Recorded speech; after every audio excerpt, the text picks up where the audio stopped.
Hello, everybody. Please have a seat. I'm sorry. It is a great pleasure to have all of you here at the White House on this gorgeous sunny day. Sun's shining, birds are singing, change is in the air. This has been a historic week, a week in which we've cast aside some old divisions and put in place new reforms that will reduce our dependence on foreign oil, prevent fraud against homeowners, and save taxpayers money by preventing wasteful government contracts. A week that marks significant progress in the difficult work of changing our policies and in transforming our politics. But the real test of change ultimately is whether it makes a difference in the lives of the American people. That's what matters to me, that's what matters to my administration, that's what matters to the extraordinary collection of members of Congress that are standing with me here, but also who are in the audience. And we're here today because of a bill that will make a big difference. The Credit Card Accountability, Responsibility, and Disclosure Act. I want to thank all the members of Congress who were involved in this historic legislation, but I want to give a special shout out to Chris Dodd, who has been a relentless fighter to get this done.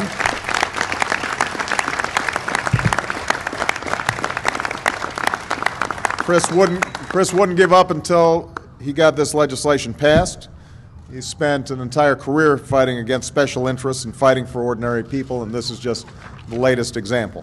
I want to thank his partner in crime, Senator Richard Shelby.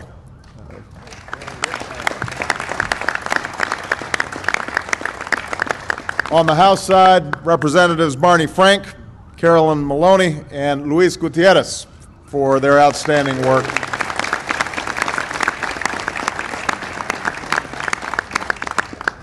And I want to also thank all the consumer advocates who are here today, who fought long and hard for these kinds of reforms. You know, most Americans use credit cards all the time. In the majority of cases, this is a convenience or a temporary, occasional crutch, a means to make life a little easier, to make the rare, large, or unexpected purchase that's paid off as quickly as possible.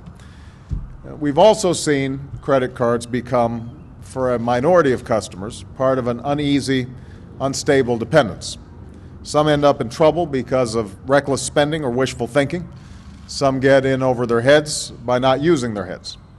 And I want to be clear. We do not excuse or condone folks who've acted irresponsibly. We don't excuse irresponsibility. But the reason this legislation is so important is because there are many others.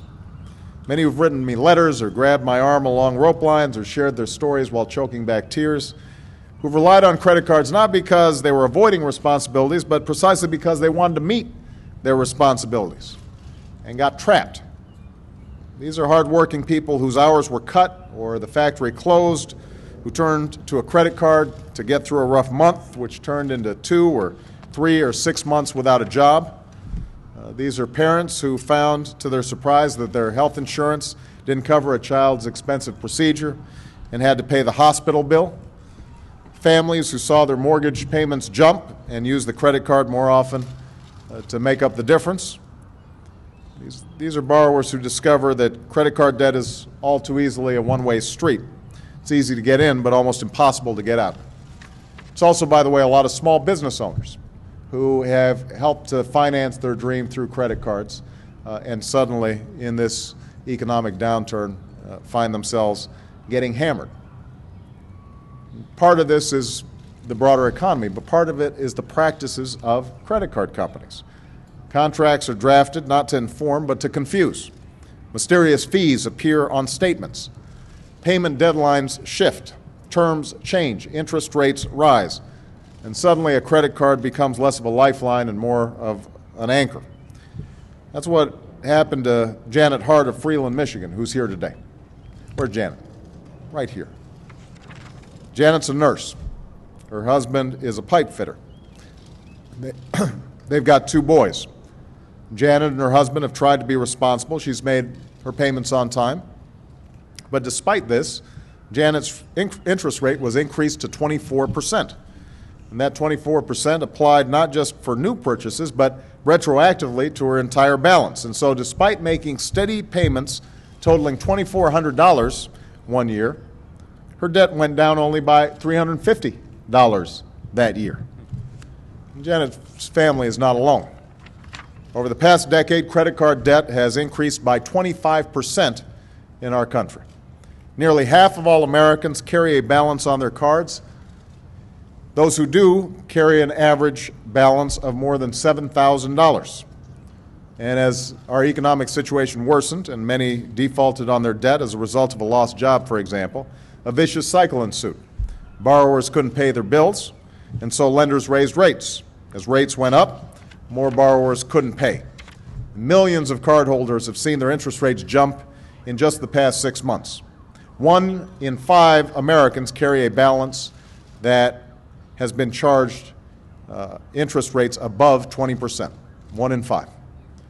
I also want to emphasize these are costs that often hit responsible credit card users. Interest can be charged even if you pay your bill on time.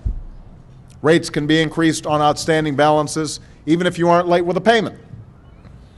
And if you start to pay down your balance, which is the right thing to do, a company can require you to pay down the debt with the lowest interest rate first instead of the highest, which makes it much harder to ever get out of the red.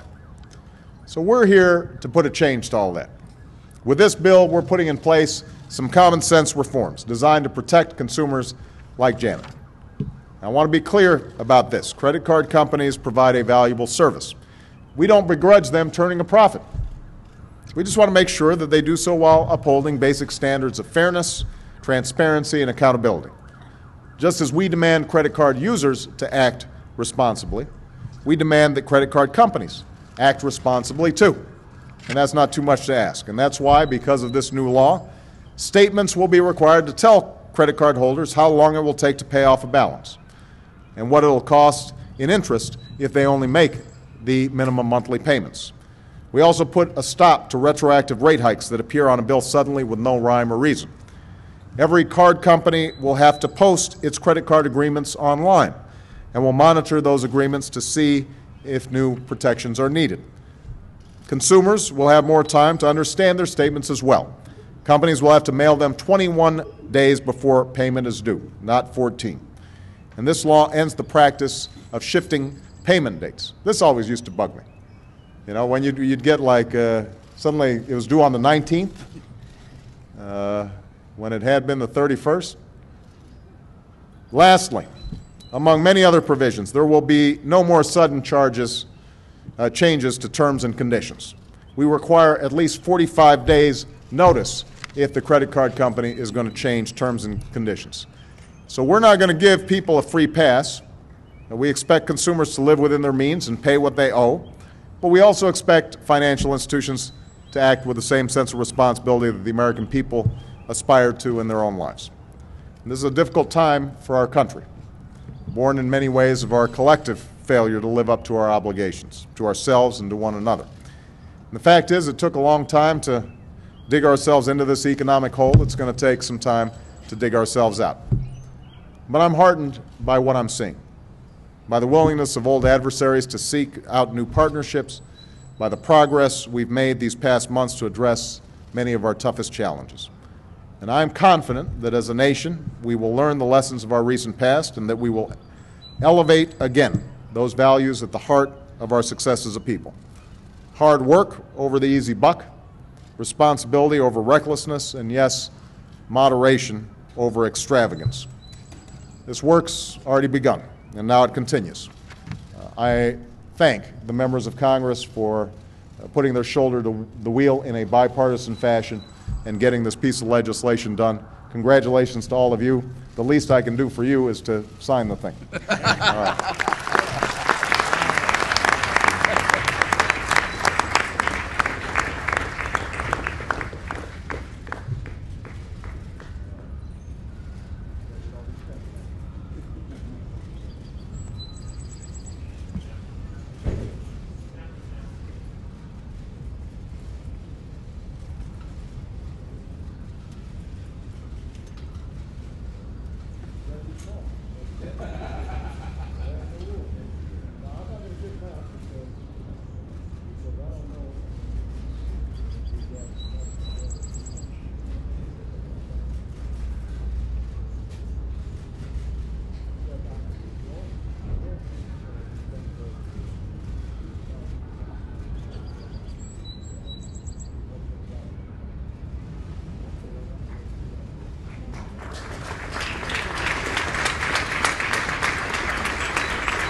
That's what I want. You got to make use of this rose garden while the weather's nice. Good job, boss. Yes, sir. Thank you, Mr. President. Thank you so much. Thank you so much. Thank you. Thank you. All right, everybody. Thank you. Great weekend.